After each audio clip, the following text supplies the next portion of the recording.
Mamaya,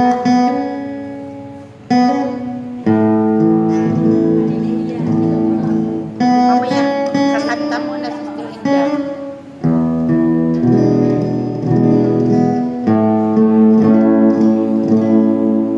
Holy Spirit,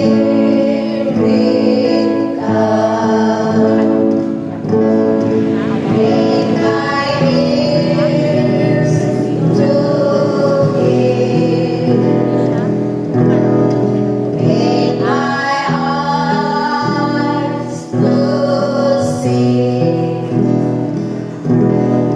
make my mouth to speak, make my heart to sing, and my hands to reach out and touch my world with your love.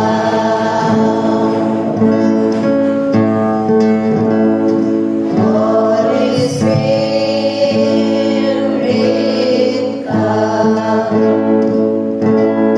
Make my ears to hear, make my eyes to see, make my mouth to speak, make my heart to sing, and my hands to reach out and touch my world with your love.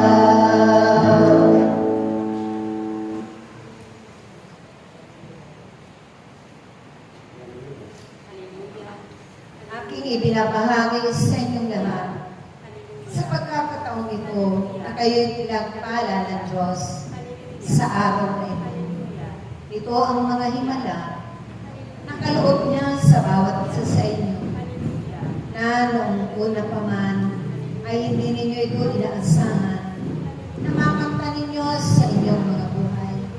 Subalit ang Diyos ay tunay na maawain at mahabagin na inyong tinatawag at pinapapurihan, sinasamba na may pagkakaisa dahil kailanman napakadakila ng kanyang pag-ibig at pagpapahalaga sa bawat makasalanan.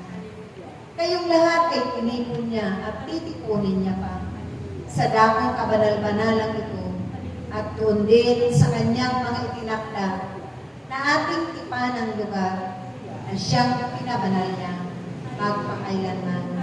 Kaya huwag ninyong pagtakahan kung bakit nagaganap ang mga hiwagang ito sa komunidad na ito. Lalong-lalo na ang hindi pa binuksan ng Diyos ang kanilang mga puso't kalooban, ang kanilang mga isipan, ang kanilang mga paningin, dahil kailanman tunay na hindi nila ito mauunawaan pa. Kaya aking mga anak, sa pamamagitan ninyong lahat, na kayo'y isinusugo ng Diyos sa sanlibutan ito saan man dako. Tupdin ninyo at ganapin ang inyong mga ipinangako sa Kanya at naway tuloy-tuloy na tumibay ang inyong mga pananalig, pagtitiwala at pananampalataya sa Kanya magpakailanman. Siyang Diyos na buhay na nararapat ninyong asahan, sandigan sa lahat ng inyong mga suliranin, mga pagsubok na inyong nararanasan sa inyong mga buhay. Dahil kailanman wala kayong mapupuntang iba, kundi siya lamang. Siya ang dakila na umibig ng una sa inyong lahat. Kung kaya't naroon yan ang kanyang gabay at patnubay sa pamamagitan ko na ako ang banal na Espiritu Santo na naninirahan sa inyong mga puso't kalooban. Naway hindi puot, galit, mga hinanakit at mga manahan sa bawat kalooban ng kanyang dirika. Higit doon sa mga kapatid ninyo, kapwa ninyo na nawala ng pag-asa sa kanilang mga buhay, na naglay ang kanilang pananalig, pagtitiwala at pananampalataya sa Diyos sa mga bagay na kanilang nararanasan. Kaya't sa kasalukuyang panahon ito, kayo'y mapapalad aking mga anak, ang kanyang itinakda sa buwan ito, na patuloy ninyong kinakalingay, pinapahalagahan, binibigyan ng oras at panahon at pagkakataon upang kayo isabay-sabay na magpuri sa kanyang banal na pangalan. Naway aking mga anak, sa bawat pagtitipon, kayo'y naroon upang kayo'y mapuno ng kanyang mga mabubuting bagay at ituman ang inyong bibit-bitin sa inyong parurungan na kanyang piging maging sa bawat tahanan na kanyang may gawain dahil ang mga mabubuting bagay na yan ay patuloy ninyo ibabahagi at ipapalaganap sa sanglibutan ito para sa mga kapwa-tao. Huwag ninyo nawa panginawaan, ganapin ang lahat ng ito habang kayo'y may lakas, habang may kakayanan pa kayo sumunod, ng may kapabaan ng kalooban, upang ang pagkakataon iyon, kayo'y nakakapag-impok ng kayamanan doon sa kalangitan, na minsan hindi ito maunawaan pa ng iba na kanyang nilikha sa mundong ibabaw na ito. Subalit napakapalad ninyo dahil ipinaunawa na ng Diyos ito na lahat ng mabubuting bagay upang ito'y tundin ninyo sundin ng buong pag-ibig at kagalakan. Nawa, lagi kayong magkatipon sa pangalan niya.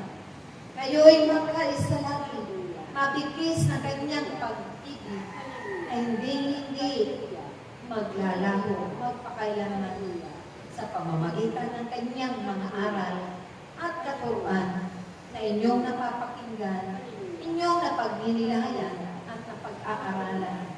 Dahil kung wala kayo sa piling ng Diyos, magiging kaawa-awa ang inyong mga buhay, magiging kapahamakan ang sasabitin ng inyong mga kaluluwa, ng inyong espiritu. Sila'y manananglay, sila'y mamimigay, dahil hindi siya sila napapakain. Salita ng Diyos, at lagi kayong nagkukulang sa pagpupuri at pagsamba sa Diyos na makapangyarihan sa lahat. Naway nauunawaan ninyo kung bakit kayo kinalaga sa mga panahon ito, kung bakit ginaganap ninyo at pinapaganap ito ng Diyos sa bawat isa sa inyo, dahil ito'y napakahalaga ang inyong mga anak. Ito ang magiging sandalan ninyo sa darating na mga araw, dahil maraming magaganap, subalit wag nawag ninyong katakutan at pag-alinlanganan ang kanyang kapangyarihan at unahay na kayong lahat ay magtatagumpay. Kung kayo'y mananatili na naglilingkod, magpakailanman. Maraming salamat, iniibig kayo ng Diyos ng higit pa sa pag-ibig ninyo sa inyong mga sarili at kapwa-tao, dahil gano'n siya magmahal sa inyong lahat. Kung papaano niya kayo iniingatan at pinangangalagaan, pinamamahalagan, yun ang inyong tunay na kayamanan na hindi mauubos magpakailanman. Sa ngalan